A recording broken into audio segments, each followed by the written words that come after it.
of course, to watch the program. You're watching Siasa Fiesta here on Morning Prime. Housing billions, Ruto has his way, is what is holding the splash today on the front page of the Standard. Just to remind you that the president today assents to bill that will see him collect 90 billion shillings more in revenue to construct affordable houses. The journey has been steep, but the government will have the last laugh unless someone pulls a fast one yet again.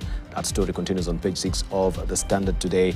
I know you've had a bellyful of this discussion over time, and maybe also there's a view of fatigue when it comes to talking about housing levy. But if not properly understood, you might also be ruining the day that maybe you never paid so much attention as far as the housing bill is concerned. So we want to be educated on this other side of a break about Molo regarding some issues regarding, of course, this housing bill. And this is for the benefit of Wilson Sossion and Owen Bayer as well. Take it on. Yes, and I'm doing it pro bono. I will not charge them even after this. And you know, Debal, the Standard has captured it very well in the headline. Ruto has his way. When you say that the president had his way, it's against who? It's against the citizens. And that brings me to the point I was making to Owen Bayer. Owen Bayer, I have not said, and no one has ever said, that taxation is unconstitutional. Taxation is lawful and expected, but over-taxation is immoral. And part of the problem here is if we start counting the levies and taxes this regime has introduced in the last 1.5 years, you cannot even remember all of them on the top of your fingers. And I hear more are still coming. Yeah? I hear that even the ones on bread, the ones on tea and all are still on the way. And Wilson Sossion and Owen Bayer will be coming to defend all of them here. You know, the problem here has been, it's not Wilson Sossion that anyone is opposed to the idea of cheaper housing. And you talk of since 1967, it has been implemented. In this country, we have implemented a scheme of building cheaper houses, but not for ownership, but for rent. All these houses in Eastlands were built under that model, whether it's from Makongeni, whether it's from Kaloleni, and they are in different towns, even in Kisumu, even in Kileleshwa, okay? But the model is very clear. The government uses its own funds to put houses or get supporters, and then it puts those houses so that people are assigned, so that people can have decent housing. But we also have the slum upgrading program. Even today, we are debating something on the slum upgrading program, which we've been doing for some time. We never asked anyone for any tax in upgrading the slums. So the problem here, first, is we've never agreed on the model. Do we want a model of ownership or of cheap tenancy? Secondly, we've not agreed on financing. Is it financing from the exchequer? Is it financing through public-private partnership? Is it financing through grants, as most of the ones before were done? Thirdly, we never settled on who. And to date, even though it's going to be assented to, if you ask Owen Bayer and Sossion who will benefit, they will just tell you the people of Rarieda. They will not tell you who. And the people of Rarieda told me the teachers who live in their houses and took a loan don't want to pay tax because they are not going to move away from their houses. Lastly, we never agreed on the model of who, and also on the absolute model in terms of how do we relate this to our complex regime of land ownership, because that's what we need to resolve, and then remove it from the county, because under the constitution is under the county, to national government, so that we settle that it's for national government. Now, I think that in all this, the debate has just begun. The debate in Parliament, and for many of us, we said what we needed to say in Parliament. I am sure the debate will go to court and in the debate of public opinion. But it's expected that my friends here must protect, Owen Bayer must protect his job as the deputy majority leader. Wilson Sossion is looking for a job. He might be hoping to get to the board. So it's expected that they must protect this thing. But for us, we say it not for personal interest. Even when I litigate out of principle. When I oppose these things in Parliament, I oppose out of principle, and it's not on anyone's instigation. But now that we did our bit, the majority had their way, they even denied us our say, by and large, we will now leave it to the court of public opinion and to the court of the judiciary. Right. All right. I have not talked. Let's put it to rest. I think we've given everyone sufficient time on this. We don't need to belabor the point. I want us to move to another topic. Yeah, but we need to respond to Oh, and I thought you're the one who said we should be resting this debate. But he has made very It's only Manzo who has not commented. Manzo comments, then we continue. 2 rounds. we just want to respond to. We need to have. No. Let's have Manzo. You know, I just want to say that it's a very brief one, because these are matters in our constitution. Housing is devolved, and when we do division of revenue bill every year, this housing has not featured, you know, as monies which are supposed to be devolved and which are supposed to go to the counties. Now that there has been that particular issue of failing to describe, you want to go and invest in the counties, but you have not, you know, allocated money to that. And with this new fund which has been sent, the new levies, then we must have a way how they are going to be apportioned to the counties, so that this national cake is shared equally through every particular account. And you know, we are running the risk of misleading Kenyans, and this fund be unutilized or stolen if we don't describe that. First of all, each county has to identify what land, because this public land already belongs to the counties. And then, unfortunately, in most of the counties, that land doesn't exist. So I think before these monies are dealt with at all, then we need to resolve the question of land, where the houses will be built, who will own these houses. The program which has been going on with the World Bank has been practiced very well in countries in Africa, and a good role model is Rwanda. The people removed from a certain slum for upgrading, they are the same people who are taken back to the decent houses, and it is truly affordable for them. In our own situation, the people who have been removed from Kibra, unfortunately, most of them have not gone back to that housing project. So we really want equity in this, and to make sure that what the government says ends up being the truth. Otherwise, it will end up in the public court. And as the president signs this bill, his signature doesn't mean much when Parliament was merely a rubber stamp, and when the Constitution has been abused, we are going to go to court, and that signature will be a nullity. All right. Thank you. Just 1 minute on 1 minute. Because now, if you open that particular debate, everyone now has to go around in circles. I will not open a debate, just to say one thing, just to say this. On the issue of ownership that Tindamura talked about, Kenyans need to own property. They need to stop paying rent and move to land, to property ownership. And that is the reason why, one of the reasons, key planks into which President Ruto said, Kenyans must now own properties. And one of them is a house, and it's a decent house that you can bequeath and inherit to your family. So we want to move away from rent. And many Kenyans who pay rent want to move away from it to own a house. And that is why affordable housing is. So I do not know why Tendamolo wants to keep his people paying rent all their lives. On the issue of financing model, there are, of course, many ways of financing a house. You can go to the bank and get a loan and build houses, or you can go to China and borrow money and load on that loan to many other people. But you can still tell Kenyans to make a contribution through a tax so that they can. The model that keeps on coming up, like, okay, government can build these houses on their own resource. What will the president do if he's in that position? He will go to look for multilateral, bilateral loan, come and build the house, then load again that loan for payment by Kenyans again, you know. And yet you did not build it. It's just hiding it under a loan. But, today President Ruto can say, okay, you don't want us to tax or levy. What we can do is we can go to China or other multilateral lenders, bilateral lenders, and they give you the money, come and build the houses, then Kenyans again pay that loan. Vis-a-vis where you say, okay, let's have a contribution within the country so that we can build these houses, which is a lesser. It is just the same thing that these minds do not want, cannot understand. Not that do not want, they cannot understand. The other thing is the complex regime on land ownership. At Dibal, we know this government or the land in this country is either public, private, or community.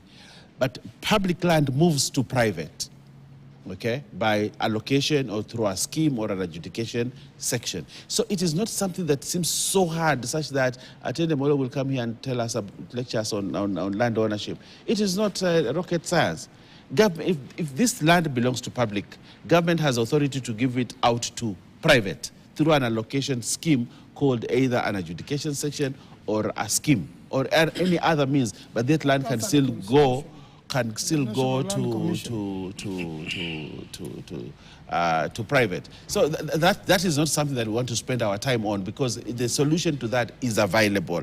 And lastly, I want to ask this question. Do Kenyans require houses? They do. Do Kenyans want to own their own houses? They want to own houses. The question that we have, whether we should go this scheme or this scheme, is purely politics. And you see, it's politics that made us spend 20 years to have the Constitution of Kenya reviewed. Politics. If we want to go the same way, because the difference between my argument and Otene Amol's arguments on housing, we agree on the principles that Kenyans require housing, Kenyans need to own property. But all these other things is just politics. Politics and business and cartels. Just that, pure politics. But the housing scheme that is being introduced, affordable, is important for the development of the Kenyan economy.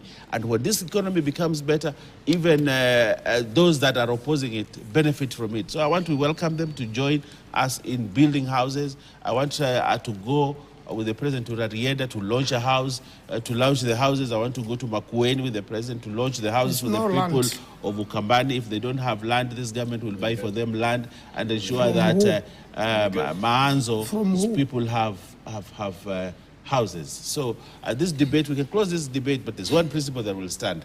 Right, thank you. Require housing. No, let's take two so that we can go to other issues. I think we've done an overkill on this. Two things, teaching points as a teacher to my two good lawyers here.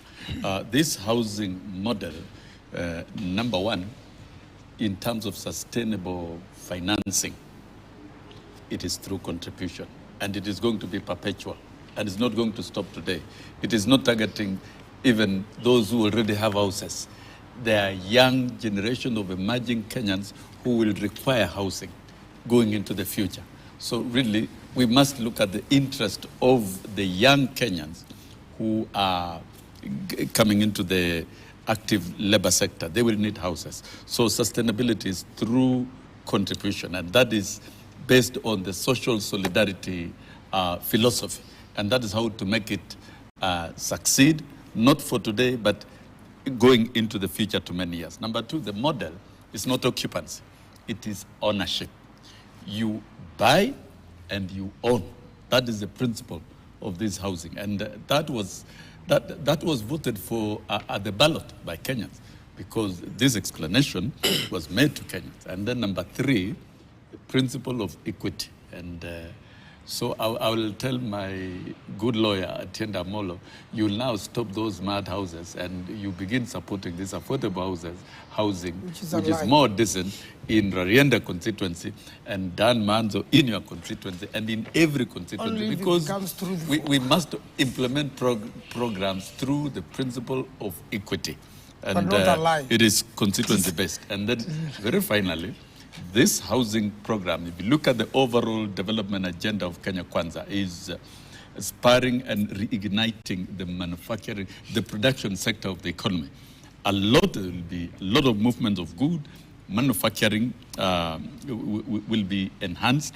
And of course, the contribution to the growth of the economy and to the production sector of the economy will be very, very immense. That is another chapter of economics that you'll need to invite us for a class so that we can teach Atienda Molo and Dan Mans on how that model is working. But in the meantime, it's already taking root, it's working. Thank you. The housing program has taken off in whichever way. But Atienda Molo and everyone else are now free to engage in general debate. And even he can prepare amendments to that particular act that will be assented to by the president, take it to parliament and debate. Now it's open for Kenyans. Let us debate now and improve this model going into the future. but we should not sabotage its implementation. And the argument that you have across the other side is about trying to sabotage the financial source, trying to poke holes. This is unstoppable. It has to be implemented, but then all of you and all of us are free to make it better going into the future through the amendments of Act, through introduction of other policies that makes it better, and of course, making the law better and better. Right. I want us to just turn the crack now to the issue that I think will be more apropos to ask you as a member of JLAC. This is Honorable Tene Molo, because I can see that JLAC now has given also the president, since you say that he has his way with the housing bill, also he will have his way with the hiring of a CSS, that he hands Ruto blank check in hiring of a CSS. The committee argues that capping the number at 22 will hinder the executive from adequate delivery of its key programs. And this will be, of course, a good relief for Wilson Sossion here. Conflicted because so I'll not really ask you on this as well. That's why I'm picking on it. He can. Because today he can because the process by which he was proposed was nullified. So there will be a fresh process. There's nothing improper on him contributing. Yes, I can contribute about that. So they say the process has been nullified. The earlier process was nullified. So that's why we. But the debate people want to know is the 22 constitutional? Yes. Let me talk about it. And I'll talk about it guardedly because it's coming today for debate. Yes. It's called the National Government Administrative Laws Amendment. Yes? It proposed to do 5 things.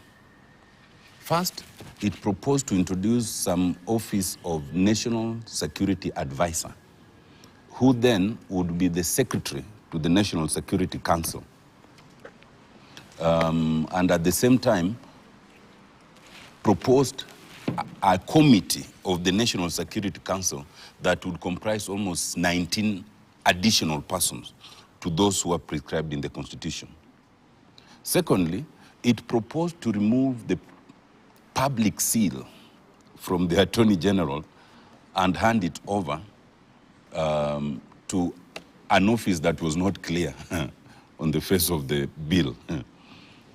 Thirdly, it proposed to expand the team that prepares for swearing in the president, by assumption of office. The assumption of office team by 3 more people. Currently, the president appoints 3, but now it proposes to extend by 3 so that it comes to 6. Number 4, it proposes to introduce the office of the Chief Administrative Secretary, and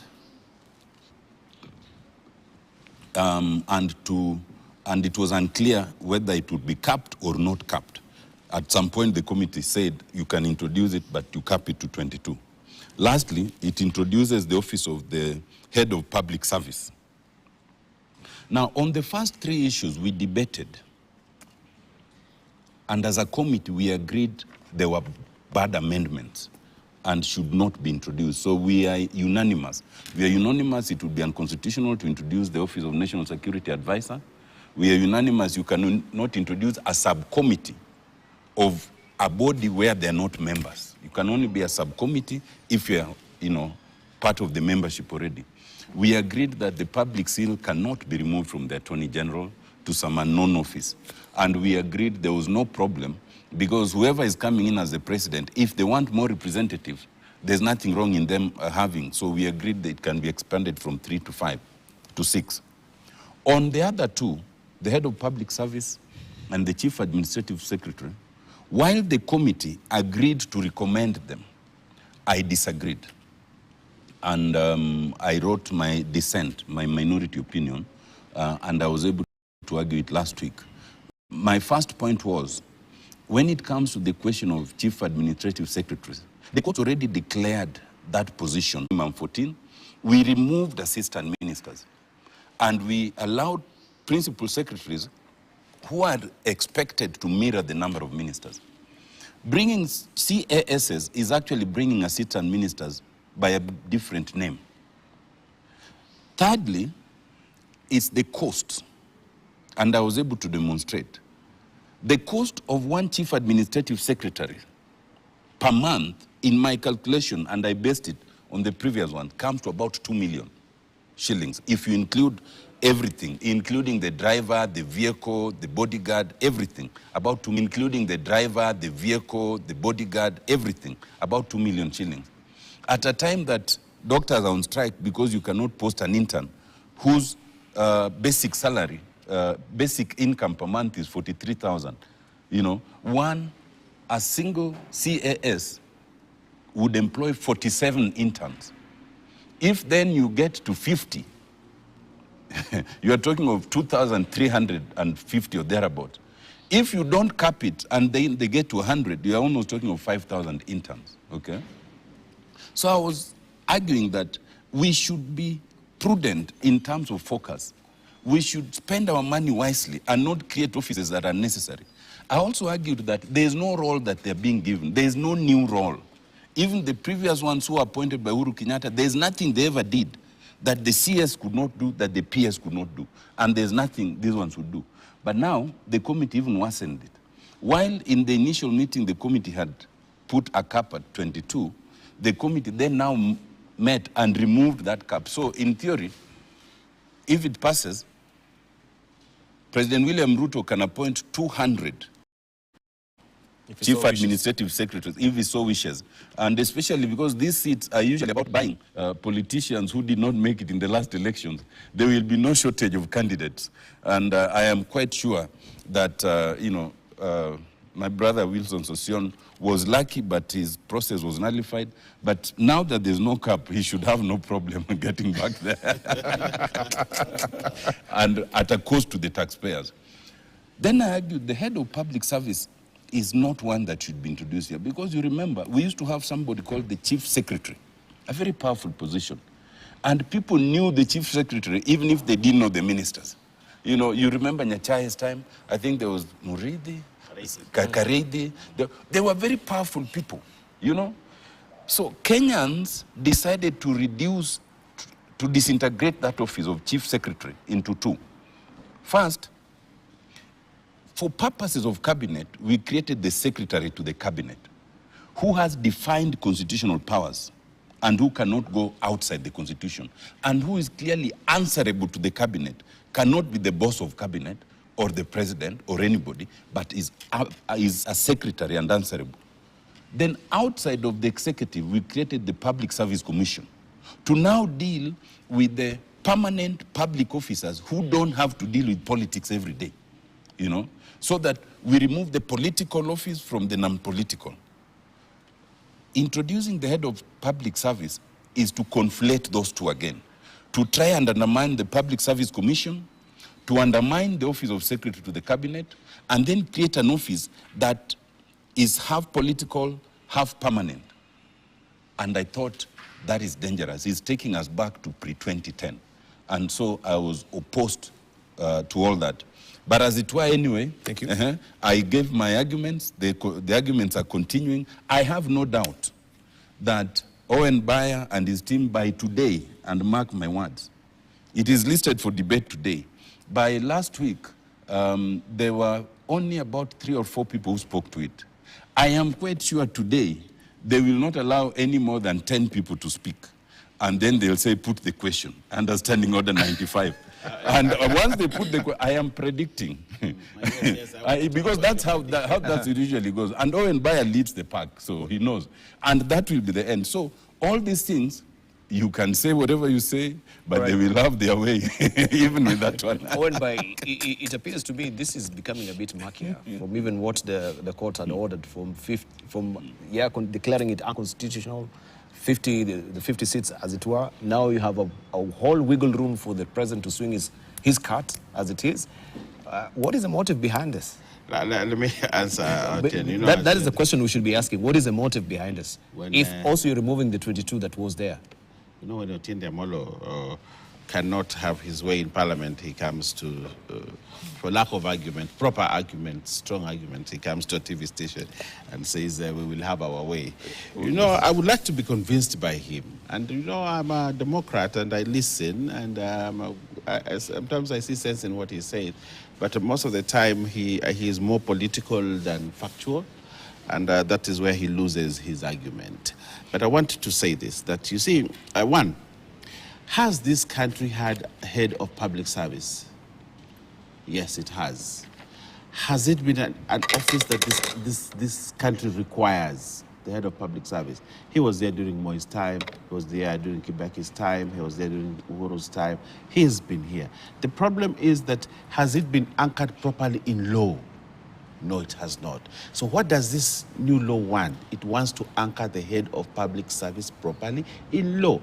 What the previous governments did was that they used the idea that you have the secretary to the cabinet, so it would create the head of public service from the office of the secretary, you know, or to the cabinet. And therefore it was marked. But what President Ruto did is to split the two offices, so that we have the head of public service, and you also have the secretary to the cabinet. Again, look at the County Government Act. The County Government Act itself, and actually I think it is in the Constitution which Otiende Omolo prized to have participated in. There is head of public secretary to the County Executive Committee and head of public service within the county. Okay, and then there is the Public Service Board, which they created.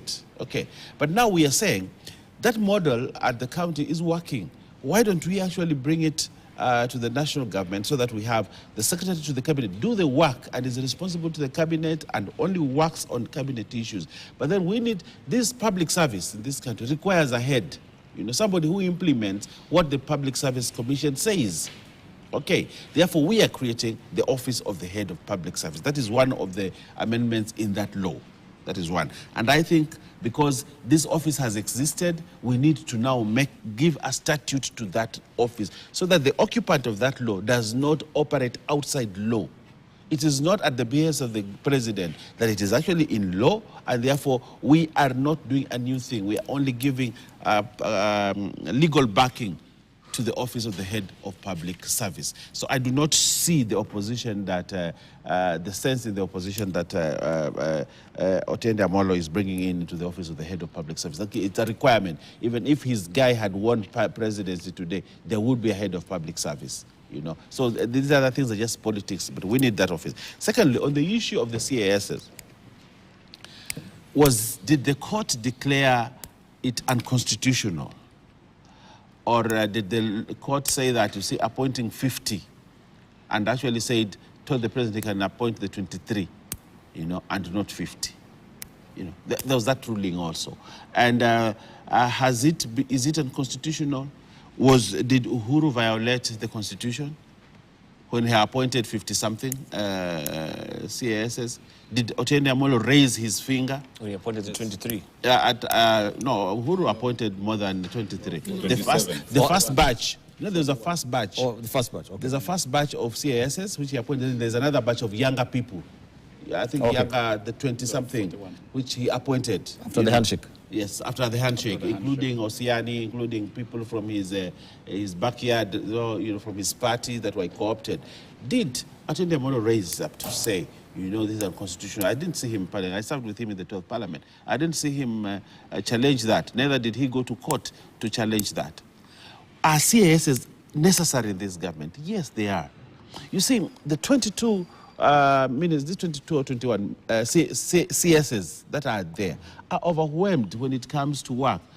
I remember when I used to serve in committees in the 12th Parliament, we would wait for a CS for four weeks. We are waiting for him to come to Parliament because he's busy, he's running cabinet, he has other engagements, he's outside the country. There are many things in the ministry that cannot be handled because we do not have somebody who would so much as deputize the CS at that particular time. For me, it is necessary to have CSs, not for the political expediency that the good lawyer is talking about, but for functionality of the ministries, proper functionality of the ministries. When the cabinet secretary is in cabinet and the PS has limited powers, do we have someone else who can actually do the role as delegated by the CS? Yes, we need that. There's a gap.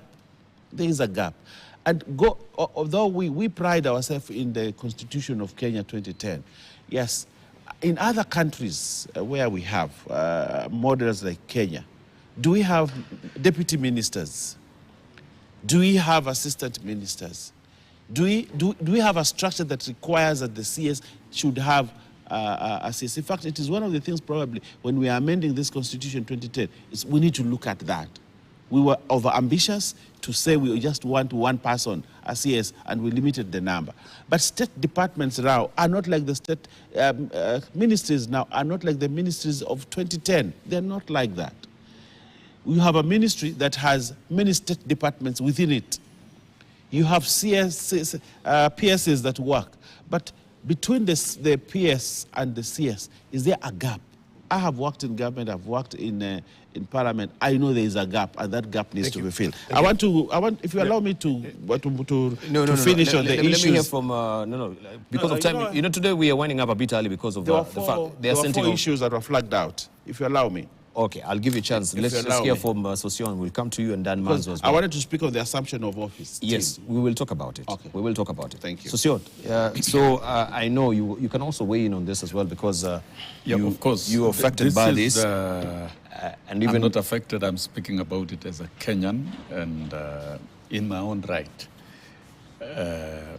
other than being a beneficiary and, of course, being sworn into that office. This is a miscellaneous amendment bill that is targeting the National Government Coordination Act. And so the originators of the amendment are extremely right to move these amendments to give clarity. And of course, you know, the president has said this country will be a country of the rule of law and the Constitution. And where questions have been raised about legality and constitutionality of certain things, the president has moved in to ensure that the pieces of legislation are aligned. And of course, there are different aspects. But if I can talk about the Chief Administrative Secretary, it is an office in the Public Service Commission. And the process of creating it has been clarified in this piece of legislation, the qualifications and the requirement.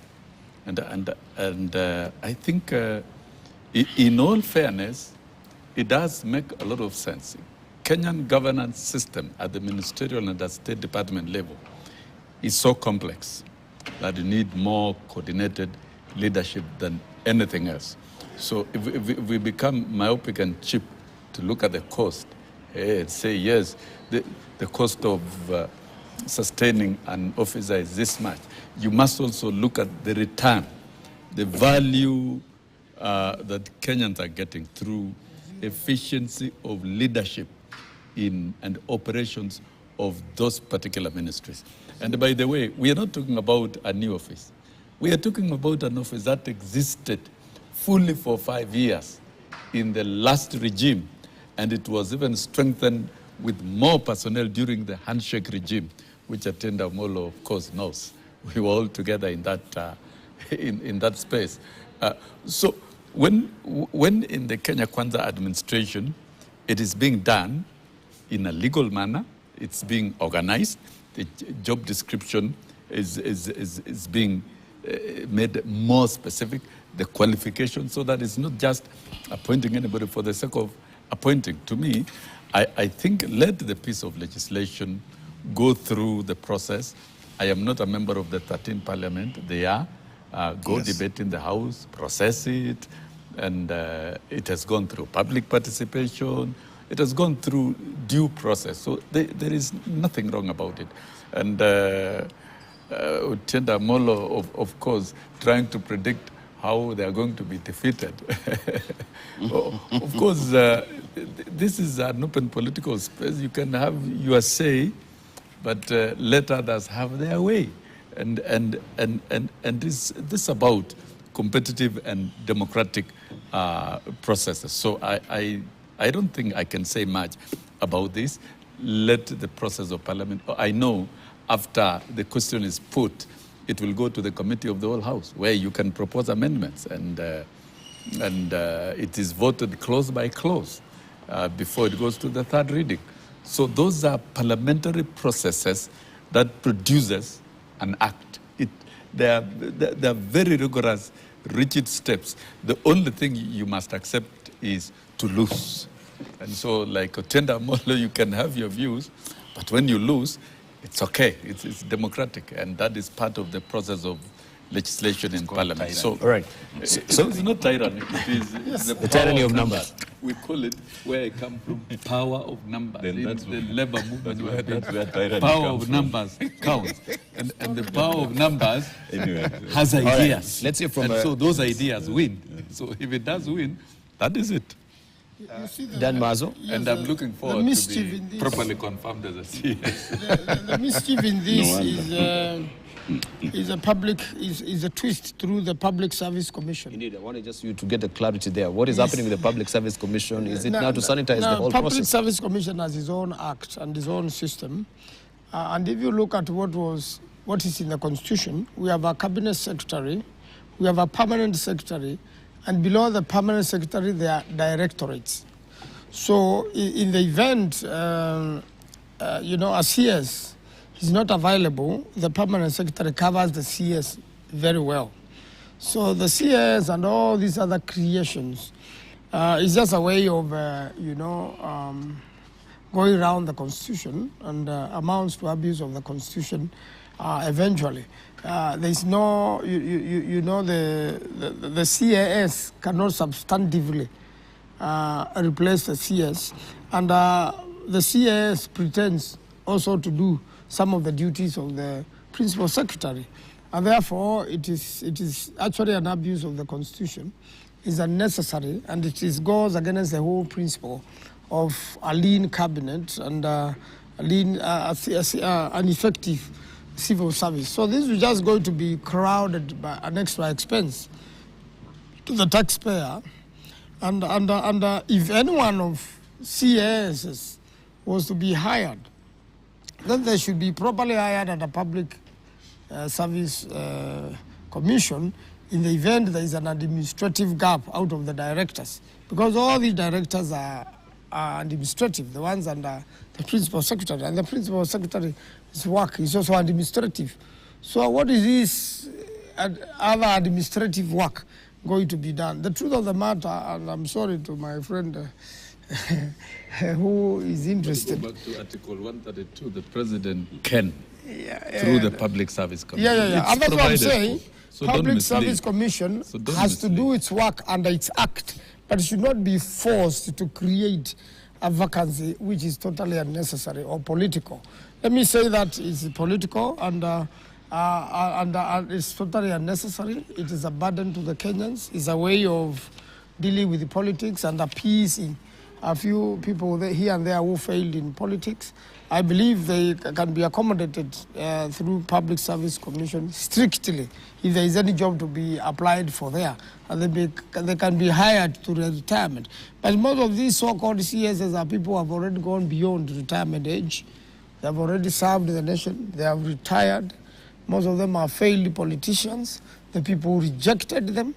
Then now, through the back door, they are brought back to the people. And I think it's most unfortunate if this law is going to be pushed through. It's one of another dictatorial acts of parliament, dictated. The parliament is just a rubber stamp. There are no debates. There are no consideration of the bills. It is just the executive having its way, and it's most unfortunate. It's why, the power belongs to the people. The current executive is behaving as if they came from somewhere, conquered Kenyans, and ruled them by force. This is not benevolent at all, and it does not have the approval of the people.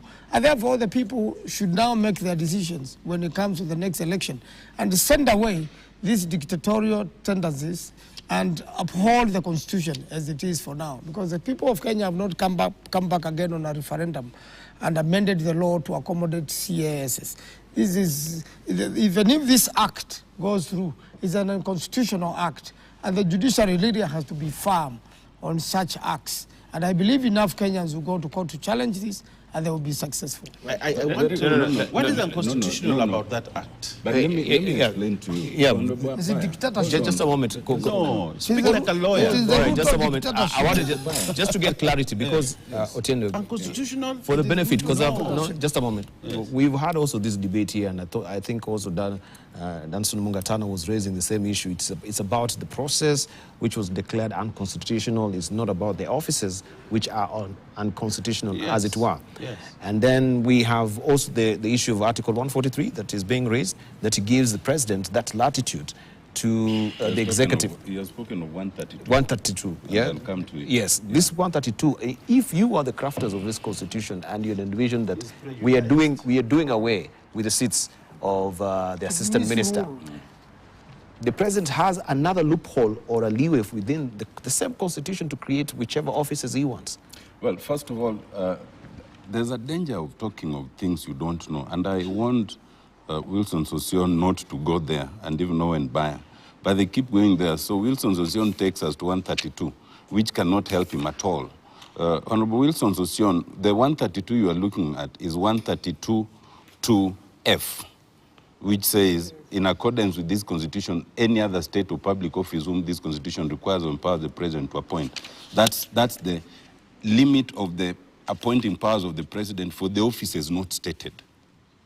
But that F says, any other state or public office whom this constitution requires or empowers the president to appoint. So it has to be an office that you're able to demonstrate somewhere else in this constitution that the president is either required or empowered to appoint, and that's not any of these offices. So to that extent, we are talking of outside Article 132. For the benefit of my education, Yes. please repeat. In accordance with So, the in constitution. accordance, yes. This leeway is limited. You see, 132(2) says the people the president can appoint. 1, cabinet secretaries, 2, attorney general, 3, secretary to the cabinet, 4, principal secretaries, and 5, high commissioners. And then it says it gives an additional leeway beyond those 5. Any other state or public office whom this constitution requires or empowers the president to appoint or dismiss. So, if you are talking of any other office, you must demonstrate that there's some law, either independently or under this constitution, that either requires or empowers the president to appoint. Remember, in this constitution, we've limited the powers of the president general. The president can't just act. Right from Article 2 and Article 3, whatever the president does, he or she must demonstrate that he is empowered to do it under this constitution. In other words, the president cannot come, for example, and appoint a chief administrative secretary in a county, for example, and say that Article 132 enables me. He'll be asked, but which other section or article in the constitution enables you to do that? So the president cannot just come and appoint CASs or head of public service or anyone and say, hide under this, because there's no other enabling article in the constitution. So I'm telling Wilson Sossion that this will not help you, okay? What presidents have successively done, which I have also challenged, is the use of something they call executive order, because they mirror it from the US. Our constitution has no such powers. You must demonstrate where you draw that power from, okay? And so for the benefit of Owen Baya have always been very clear. And whenever you refer to me and about things I've done or have not done, please do your research first. Because you keep repeating things that are factually incorrect. And I'm tempted to stop you, and I don't want to stop you. I have opposed creation of chief administrative secretaries since I was ombudsman, since Uhuru Kenyatta first appointed them. And I pointed out that in my view, in a written advisory, in my view, they are unconstitutional. When in 2018, they appointed the new batch again, and you can even see my tweet. See my tweet, in fact, my tweet, for example, of 19th September 2018. I still pointed out that I've always maintained that they are unconstitutional.